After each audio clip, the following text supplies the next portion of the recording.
I've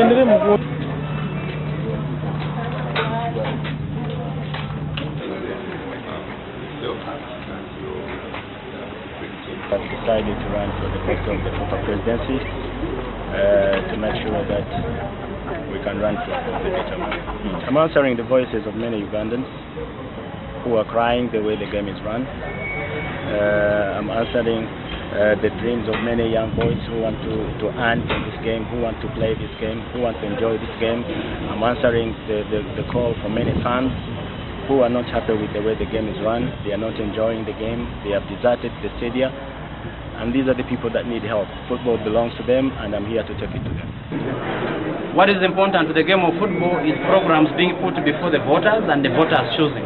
I'm sure my opponent will put up a program, I will also put up a program, and the voters will decide. And whoever wins should serve the game of football. It is that simple. That's how we do it.